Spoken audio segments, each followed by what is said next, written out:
Hello all, my name is Krish Nayak and welcome to my YouTube channel. Today we are going to do a very interesting, we are going to create a Python application which will track the products of the products in the Amazon website, and we'll try to track down the price. We'll be tracking those price, and whenever those price is basically lessened or reduced, at that time we'll try to send a mail.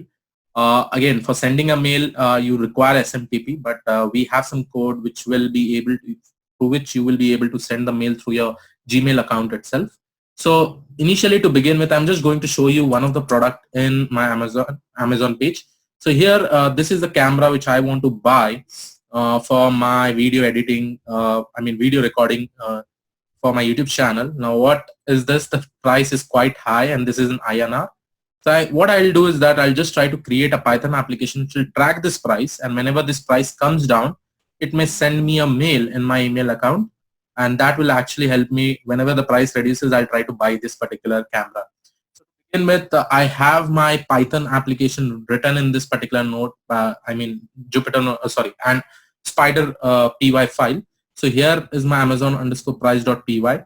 First of all, we'll require two libraries. One is the request library, and the second one is basically the Beautiful Soup library. If you want to install Beautiful Soup, all you have to do is that just type conda install. This is for the Anaconda user, and you can just write Beautiful, or you can just write BS4. Okay, so BS4. So once this particular page gets loaded, you will be getting the command how to install this particular library. So here you have Beautiful Soup.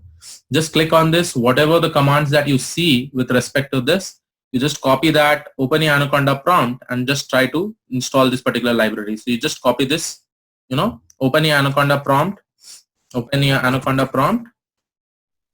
and here you can paste it out, and you can basically install this particular library. Once the installation happens, go back to your Spider file, and there just import this request, import this BS4 Beautiful Soup library.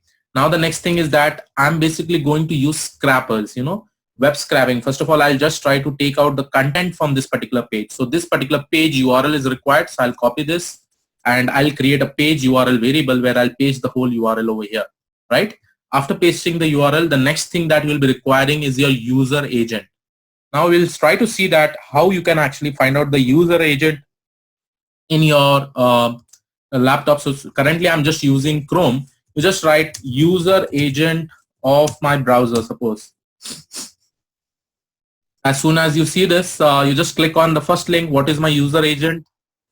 As soon as you click it, you just copy this, right? You just copy this and go back to your Spider IDE. Over here, you just create a dictionary saying user agent is equal to, and you paste over here your complete user agent that you have retrieved from the browser, right? So here you just have to copy and paste it over here. Just make sure that you're making a dictionary key value pairs over here. Okay, so it should be user agent is equal to, and just paste it over here, all the remaining details that you're getting from the browser. Then I have to make a GET request to this particular URL, and remember guys, not each and every URL will not give you these facilities to web scrap that whole page. Amazon has given that permission, so we are basically going to use for Amazon websites only. So here I'm going to use a request.get request, and over here I'm going to give the page URL, and this browser agent I have to pass it in the form of headers. So there will be another parameter inside this get function which you have to actually specify the headers, and headers will basically be having the user agent along with your browser information. The next thing is that what you have to do is that as soon as you get this particular get request, right, that basically means it will bring all the content from that particular Amazon URL to this particular variable, and it will store it over here. After that, what you have to do is that you have to call Beautiful Soup. The reason you have to call Beautiful Soup, because the content that you're retrieving from your web page, you have to parse that in the form of an HTML, because you're getting all the HTML content. So for that, you basically use Beautiful Soup. You just give product page dot content, because all the HTML content will be stored in this content variable inside product page variable. And then you have to also specify what kind of parsing you're going to do. You just have to write HTML.parser. Okay. So as soon as you do this, your variable will completely have the content with respect to the HTML parsing. Then when you use soup.prettify, this will basically display the whole content. So first of all, let me just execute till here. So once I execute till here, now you can see that your browser agent is here, your final price. Sorry, this final price I've just executed it once before. So let me just delete this variable because I'll show you how I've retrieved that variable. Now I'll also delete this right now. And I'll also delete this because I'll just show you how that variable has got created. So here I have my browser agent and parent URL. Okay. Now let's see. If I do prettify, that basically means whatever content is there within this particular variable, that is soup, right? Page content which is parsed with the help of HTML.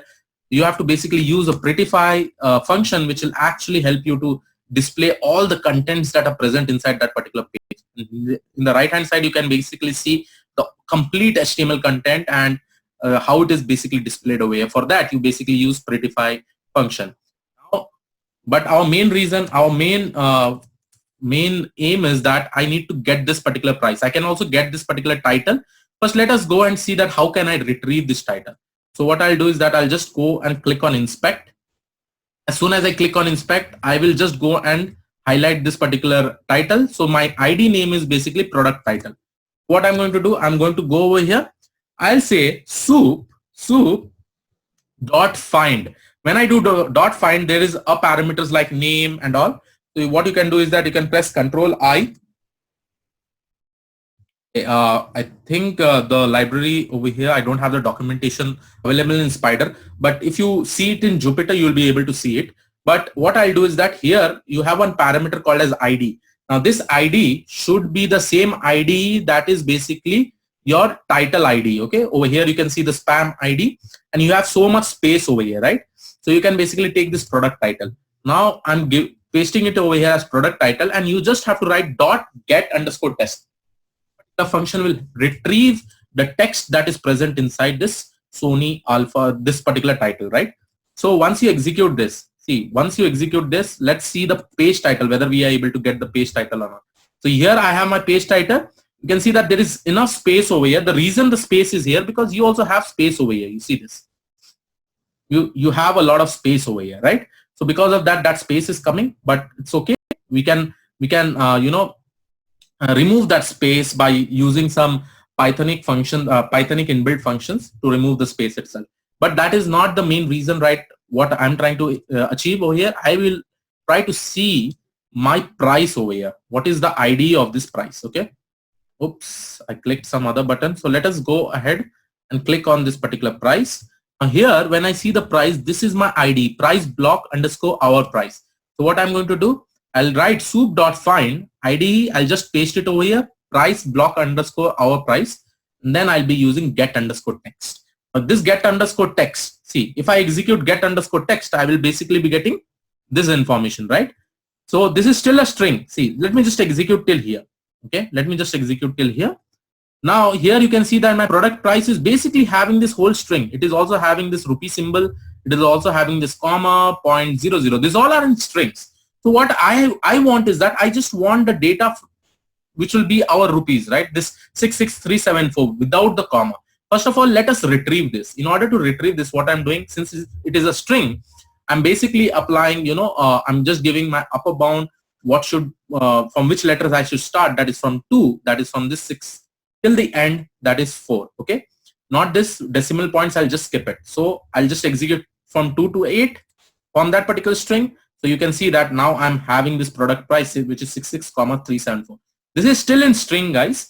So first of all, in order to convert this into integer or float, what I'll do, first of all, I'll remove this comma.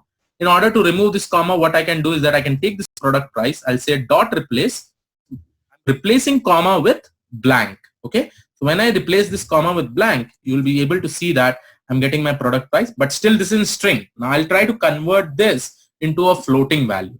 So in order to convert this into a floating value, I just forecast it. I'll just type, not forecast. It's basically typecasted. So here I'm going to use the inbuilt function called as float, and here I'm going to give my product underscore price. Finally, I'll just execute this final underscore price. Now you can see that my final underscore price is basically 66374. Now I've got the information from this particular website. I've basically done all the data pre-processing and I've got the price. Now what I can do is that I'll just write a condition. If my final price is less than, suppose I'll take 66,000. Okay. Since I want to buy, I don't have that much budget. I'm thinking that, okay, if it comes below 66,000, then I'm going to send a mail to myself. Okay. Send a mail to myself, and this sending of the mail will basically be a function, and this function I have written it over here. So over here, first of all, I'll just going to import SMTP link. So that let me write it outside my function. And then the next thing is that I will just, I'll just try to give some tab so that this whole code is inside the function. So I'm creating this particular send email, and if you use this particular code, which is smtp.gmail.com with start ttls s.login, you just give your email ID. It may be a Gmail email ID and your password over here. Okay, and the message that you need to send. What I'll do is that I'll just send a message that yes, the price has been decreased along with that Amazon page URL. So as soon as you click that, you'll be able to see the price. And then finally, I'm using .send email to which email ID I want to send this particular information. What is the receiver from this particular sender email ID, and what is the receiver email ID. And finally, what message I'm going to send over here. And finally, I'm going to quit this SMTP object that I've created. By using this particular function, you will be able to see the price. Now, see, when this whole code is hosted in the server, at that time, it will be a continuous, it may be inside a while object, in the while statement, right? While it is true, I'll be continuously seeing what is the price by by seeing the price from that particular Amazon URL. Otherwise, there is also different ways, I may trigger some functions which will actually see the price in sometimes, let it be 3 hours or 4 hours or 5 hours. But this is how you basically see. Now, here I basically use a simple web scraping tool, right? Now you can understand how this beautiful soup is playing a wonderful role.